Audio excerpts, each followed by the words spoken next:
Last Monday, the weather broke in this amazing way. It was this wonderful tease that summer is coming, but it's not quite here yet. And I was thrilled because it hit on my day off. I packed up the kids in the car. We loaded up the bikes. We headed down to Nashua to Mine Falls to spend some time on the trails.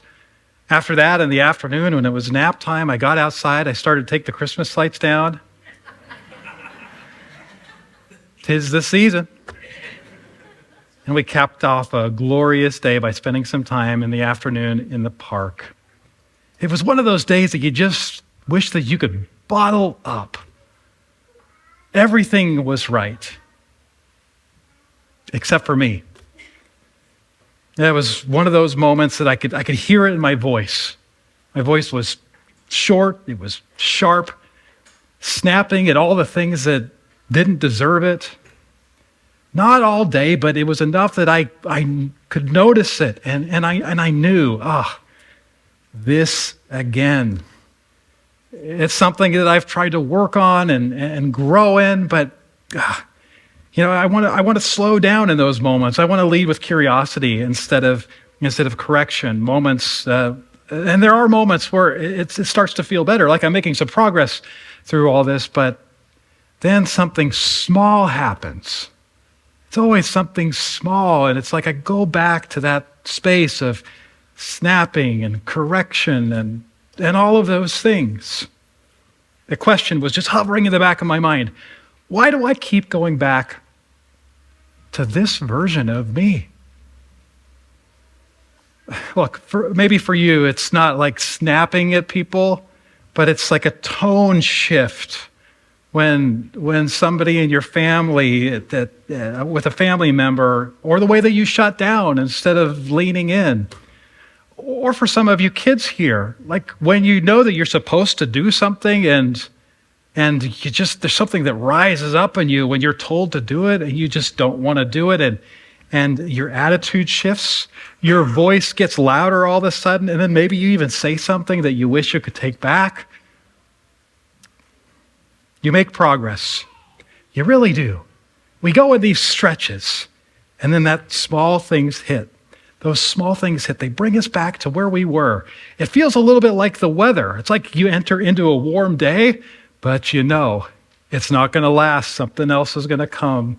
The weather always goes in cycles, and a part of you wonders, and you just think, wow, when is this going to last? Is this going to last? But what if change didn't have to be cycled? What if it was something that could actually set, like concrete or super glue? Well, hey, today it's a special day at Christ Church. It's a day that we love to celebrate, Easter. And well, Easter it's the center of Easter is not just looking back in history at something remarkable or reflecting upon the hope that we could have in some like abstract sense, like something that, we should think about this every once in a while. Wouldn't this be nice to think about every now and then? Easter presses on something much closer to home. It raises a question. If God stepped into history at one of the darkest moments in time, if he stepped in at the last minute, at the last hour, is that something that he could still do today? Is that something that he still would do today? And maybe most importantly, is that something that he would do for me, you and me, today? Well, this question is actually kind of a big deal. Maybe it's bigger than we think, because when we stop believing that God could change something in our lives, or that God might change things for us, we take one step closer to believing that we are completely responsible for the change in our lives. And on the surface, that might seem kind of good. It's like, well, man, pull yourself up by your bootstraps. But what happens when the boots are too small or the straps fail again and again? Instead of fighting for change, what happens with us is we often surrender ourselves to the status quo, and we start believing this idea like, that's just who I am. We try to manage. We try to hide it maybe. Hey, you know what? We might even joke about it, but the reality is that negative thing, it's still there, still part of our lives.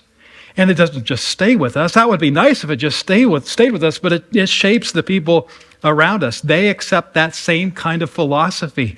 Maybe they just buy in, whether they realize it or not. Over time, it just becomes normal. It just becomes a part of who we are. But when good change actually sticks, when it comes into our lives, and it lasts in a way that you know is going to be meaningful, it doesn't just break the cycle. It gives us a better way to respond when the pressure spikes, when it rises.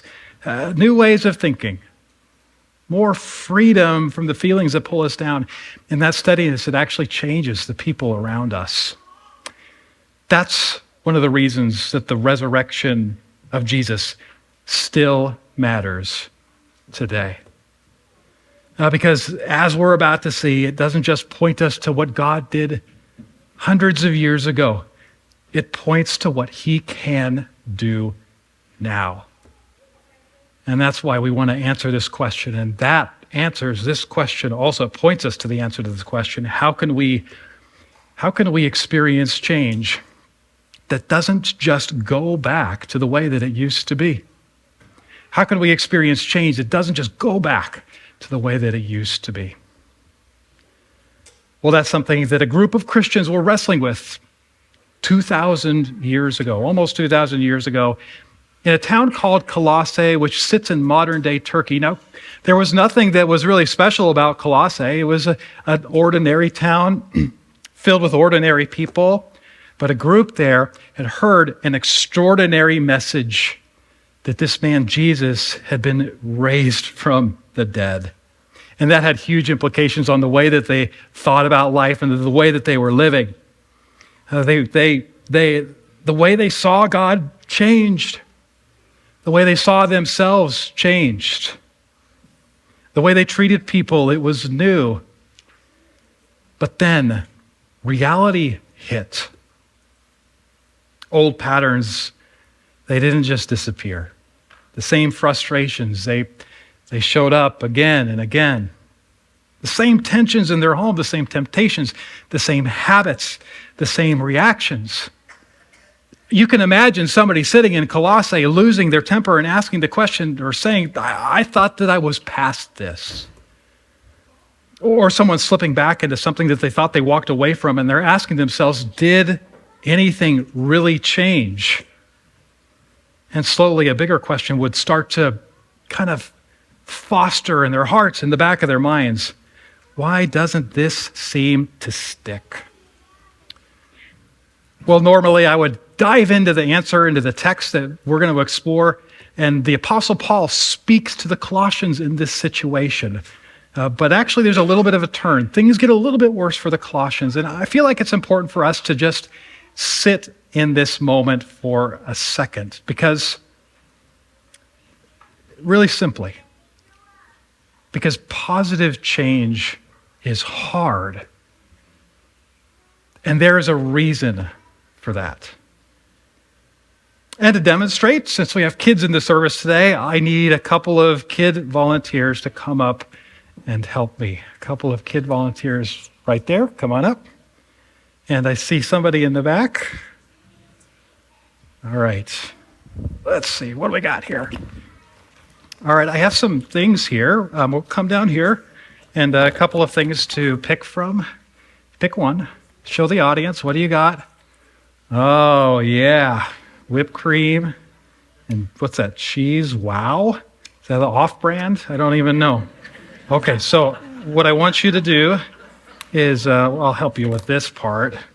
Okay, now I want you to have a little fun. Oop, that's fine. We won't need it. And go ahead and just pour that stuff all over the plate for me. You can pour the whipped cream. Yeah, that's great. Oh, mix it in together. Oh, get it all over me too. Yeah, that's great. Exactly how I planned it. It's just like confetti. Okay, that's probably enough. Probably enough. Okay, so you want to try that? No, that's okay. So Wow. So think about this. This is our mess. You want to come in and try some too? Yeah. What do you think? Stick your finger in there? No, your parents won't be happy about that. All right, so like think about your rooms when your room is a mess and it's clunky all over the place. This is a different kind of mess, right? And let's do a demonstration why. What's one of you just take that with your hand and wipe it into the bucket for me?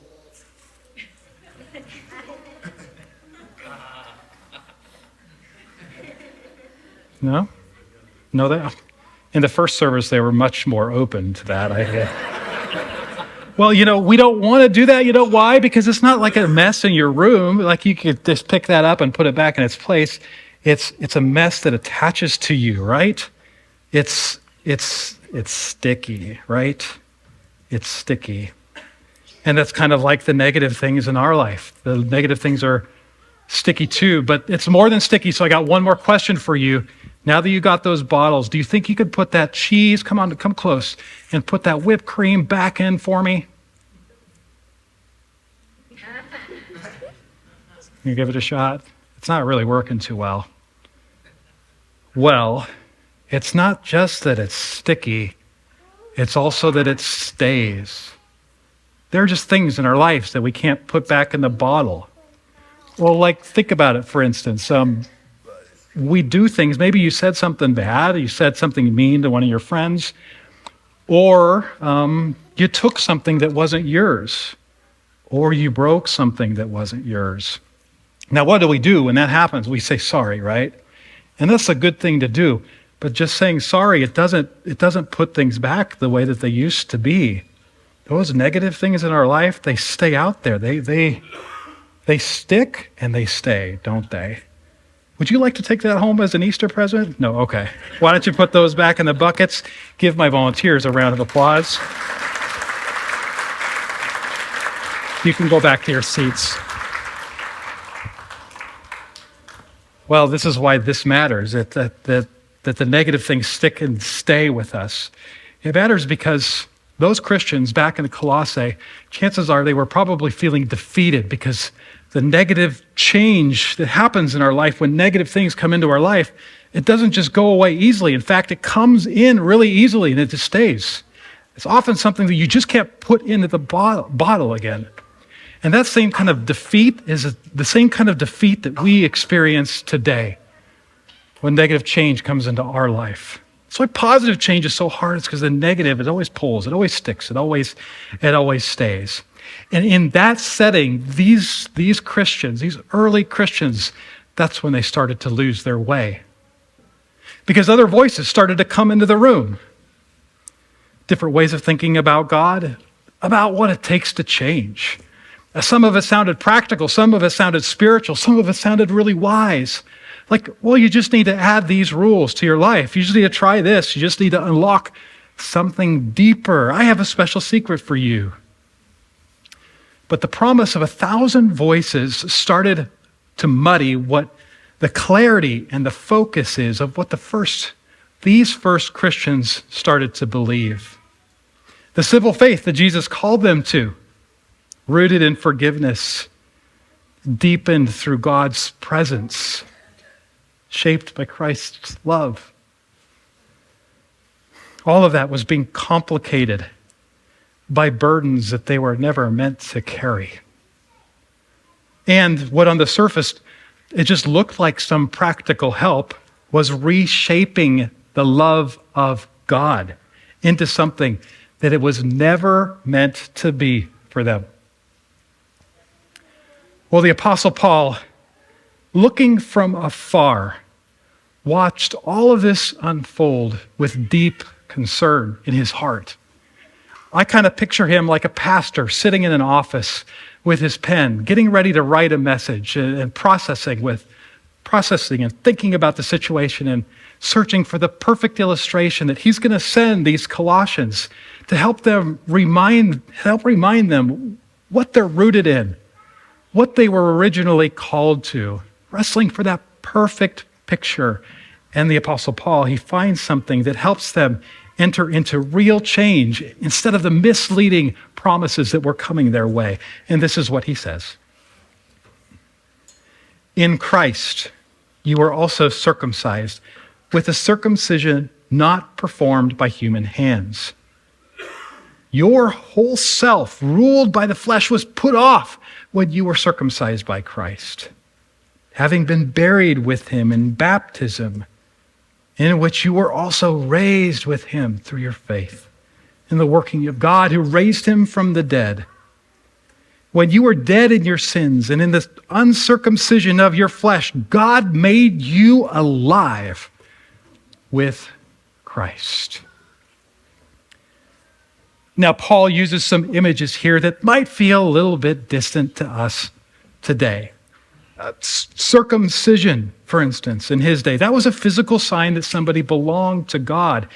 And this is also where some of those misleading voices were trying to point people back towards in the day. They said, you need to do this in order to follow the right path. If you want real change, you need to be circumcised. You need to put the sign on you. But Paul, he says something different has happened. Not something on the outside, but something deeper. Something done by God himself. Not behavior modification. Not simply trying harder. A cutting away of the old life at its very root. Then he points to something that they would have known personally. Baptism. Not just the dunking of oneself in water, but what baptism meant to those people. It was the moment where somebody said, I'm all in with Jesus, where they publicly tied themselves to him. Paul says, when you did that, you weren't just making a statement, you were entering into a story.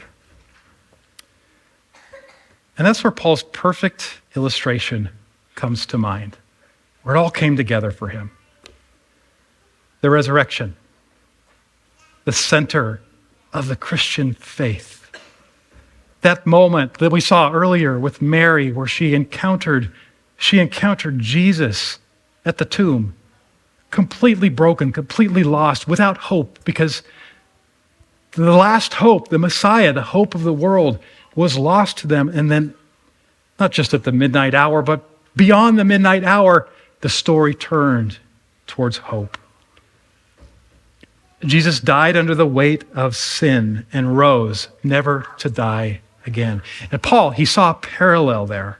He saw an important connection. We didn't die for sin, and we have not yet been raised from the dead.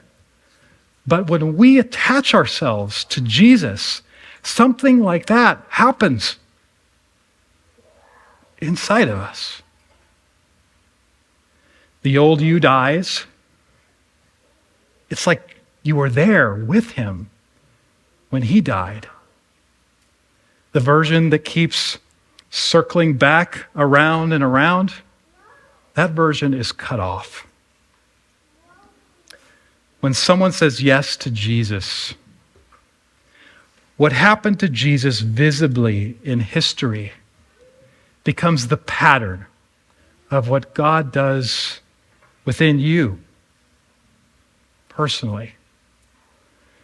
What happened to Jesus visibly in history becomes the pattern of what God does in you personally. It started with him, but it also continues with him.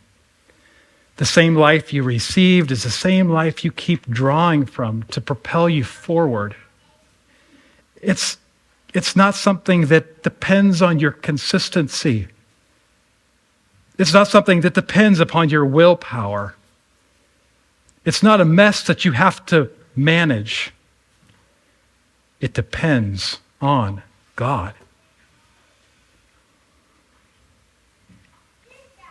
Habits matter. Practices matter. Practice matters.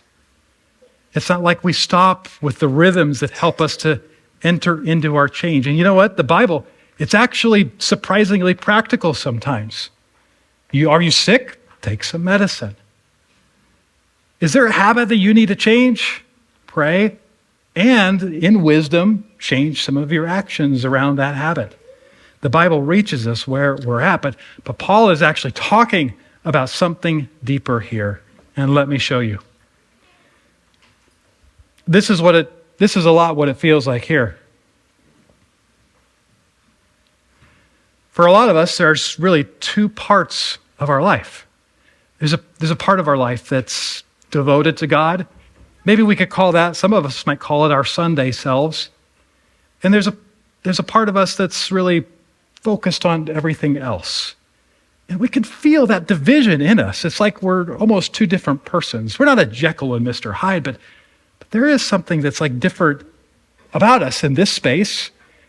And there's something that's different in this space. And you know, what we might try to do, we might attempt to mix those things up by trying harder, by maybe bringing shame into the equation. It's like, then I'm going to have a unified life. And how good is it to have a unified life, a life that's actually in sync?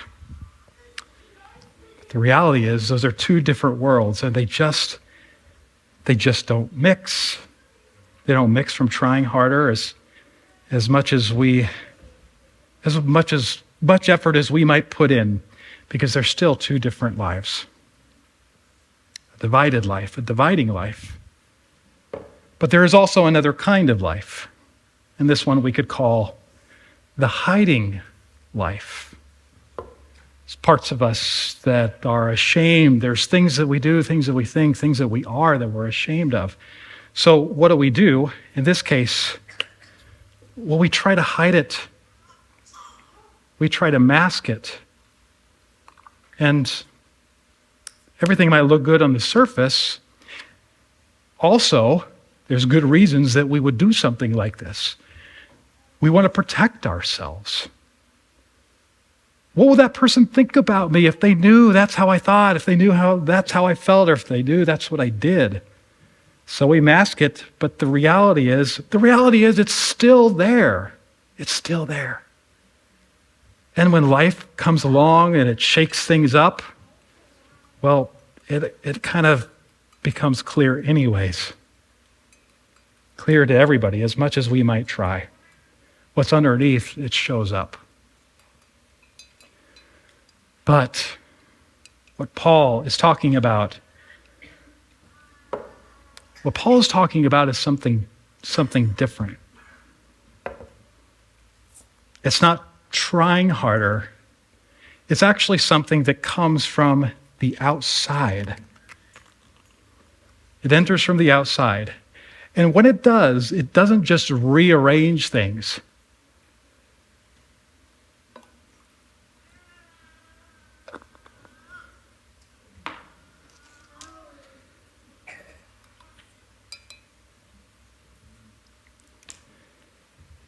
It changes things.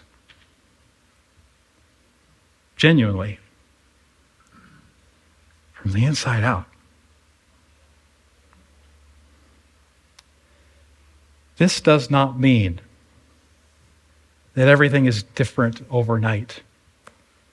That a person who has experienced this kind of change doesn't mess up.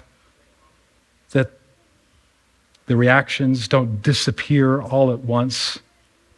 Your brain and your body, living in a broken world for all of these years, are still going to be pulled back into it. And it is still a battle. But something underneath has changed fundamentally. You're not the same anymore. Habits can shape a life, but they can't give you a new one. They can't give you a new one. Friends, this isn't just an idea. This is something that I have seen.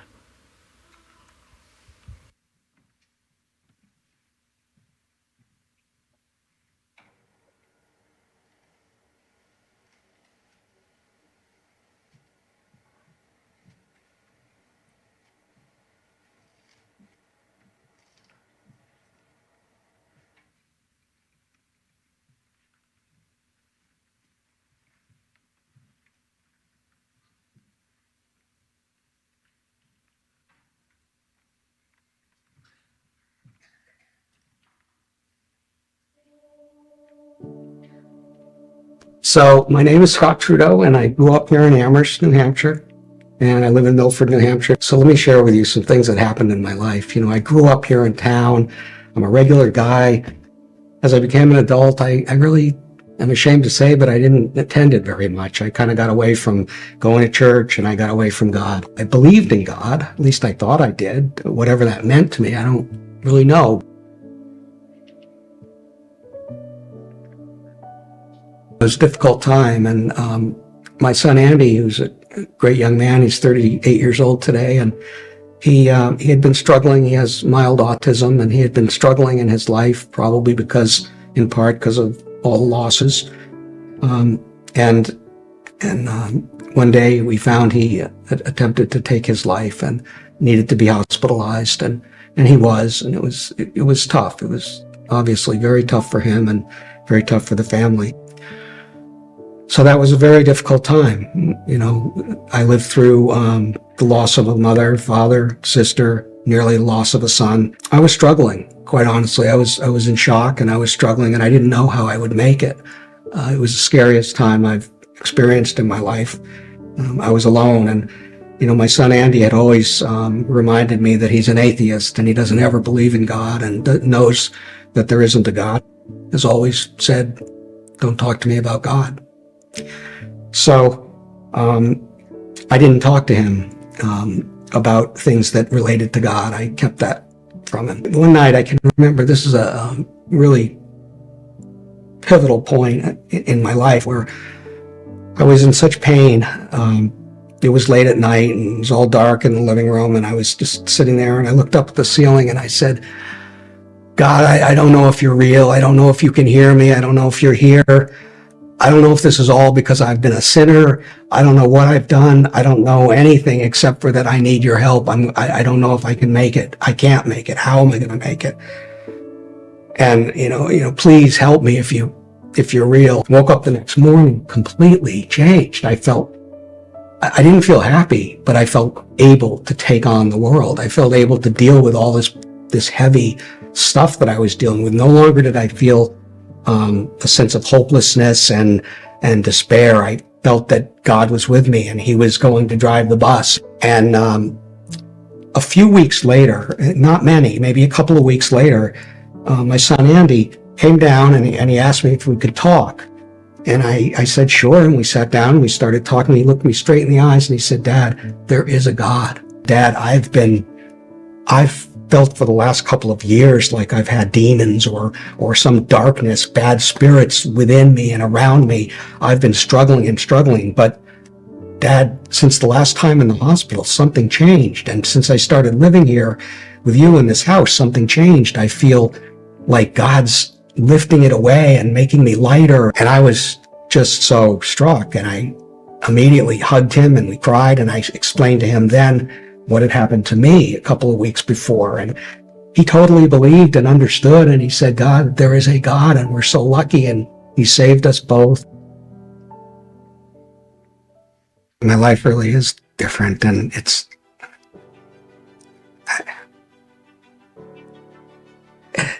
just so real. It's not surreal, it's real. It's just real. And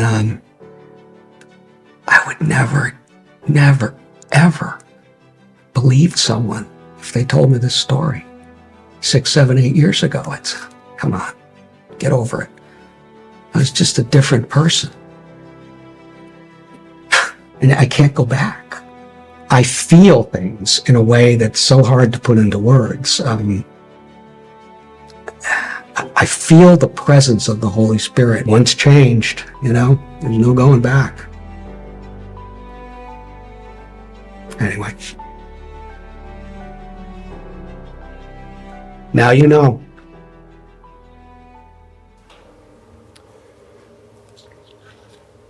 That's what we're talking about. Not trying, not covering, not hiding, but actual change. The kind of change that doesn't go back. Because this kind of change doesn't come from trying harder. It comes from being joined to someone who went through death and on the other side didn't go back. Death did not take him. The old reality didn't reclaim him. And when you are joined to him, what happened to Jesus in history becomes the pattern of what God is doing in you. Jesus didn't go back. And when he changes us, we can't either. So imagine it. Imagine trusting in Jesus and experiencing that kind of change, to see real change for once take hold, to take root, to take life in you. Imagine what that could be for you.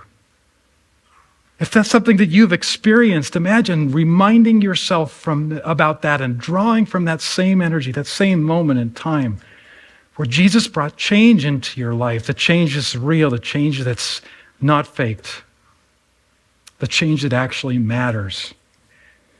What if the next time that the pressure hits, that you didn't have to go back? Not because you tried harder in the moment, but because something deeper within you had already changed. What if that moment with your kids, the one that usually turns sharp, what if instead of snapping, there was just enough space in your life to respond differently?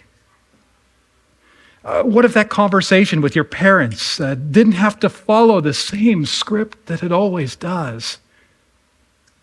What if the thing that you keep hiding didn't have to have the same pull? Not because it was gone, not because you're perfect, but because something is different. Because you're not starting from the same place anymore. That's what Paul is getting at. Not a better version of you to try to manage an old life, but a new life right in the middle of old patterns to bring life there. And when that is true for us, we start to live it. We tell the truth instead of covering up. We lean in instead of shutting down. You take a step toward God instead of away from him. Not to become someone new, but because in Christ, you already are. So today, Easter, it's not just an idea. It's not just something that happened a long time ago. It's a reminder of what God is doing now. Because the same power that raised Jesus from the dead is the same power that is being made available to you. And if that's true, the question is not simply, what do you believe today? It's, what next step will you take? The question is what you will step into next. And when that takes hold, for real, when it begins to live inside of you, you can't go back.